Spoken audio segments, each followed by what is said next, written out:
Maintenant reprendre le cours sur les transferts horizontaux. Ce cours sur les transferts horizontaux s'était arrêté sur les transferts horizontaux chez les eucaryotes.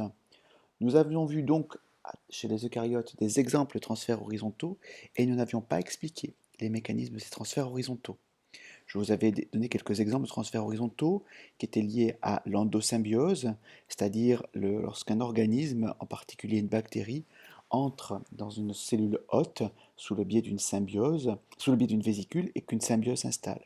Très souvent, quand ces symbioses s'installent, il y a alors un transfert de gènes du symbionte vers la cellule hôte. C'est le cas des mitochondries.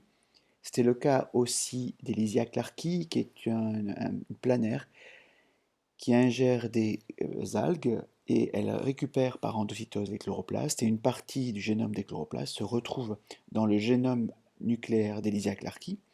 C'est bien un transfert horizontal. On avait aussi donné l'exemple de l'ascaris qui digère des bactéries cellulolytiques et une partie des gènes des bactéries sont passés dans le génome nucléaire de l'ascaris puisque désormais cet ascaris est capable de digérer la cellulose sans avoir besoin, sans avoir recours aux bactéries.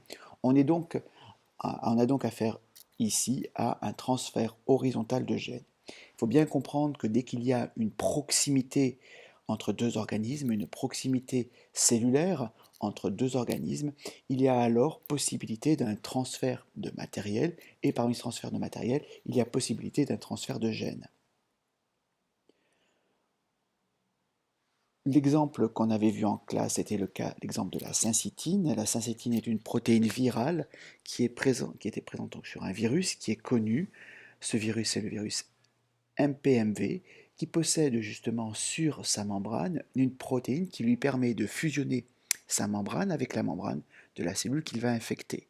Il se trouve alors que lorsqu'on regarde l'origine du placenta chez les mammifères, on se rend compte alors tout simplement que le placenta correspond à une fusion cellulaire et que cette fusion cellulaire est permise par l'existence d'une syncytine.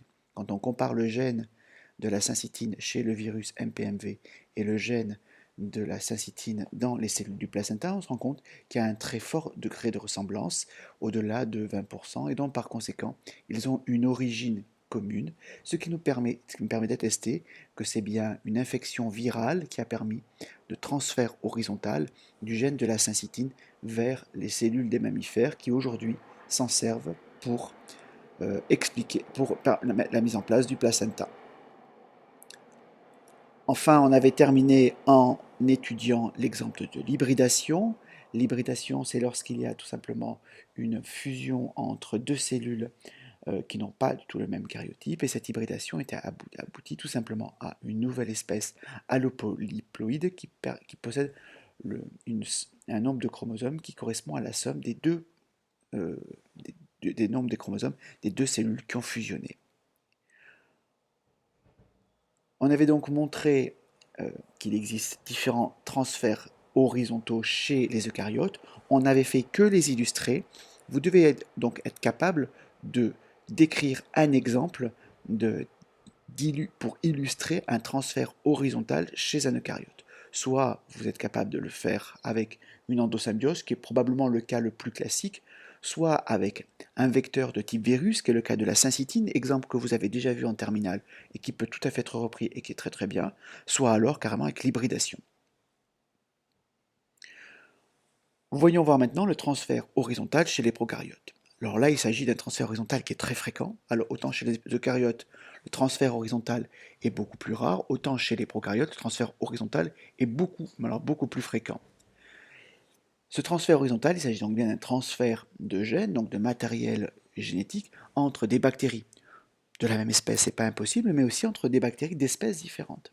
Et donc par conséquent, il s'agit bien d'un transfert horizontal, puisque ce transfert ne se fait pas par le biais des divisions simples, c'est-à-dire par le biais de la reproduction. Il ne se fait pas par une simple division, ce n'est pas lorsqu'une cellule mère va donner deux cellules filles qu'il va y avoir un transfert de gènes, ça c'est un transfert vertical. Le transfert horizontal se fait entre deux bactéries qui sont de la même espèce ou non, et qui par conséquent peuvent se transférer des gènes sans qu'il y ait forcément de division, donc sans qu'il y ait transfert vertical. Une fois évidemment que ce transfert horizontal a lieu, on est bien d'accord que le transfert horizontal permet la continuité au cours de la descendance permet le transfert de ce gène et donc la continuité d'expression du gène.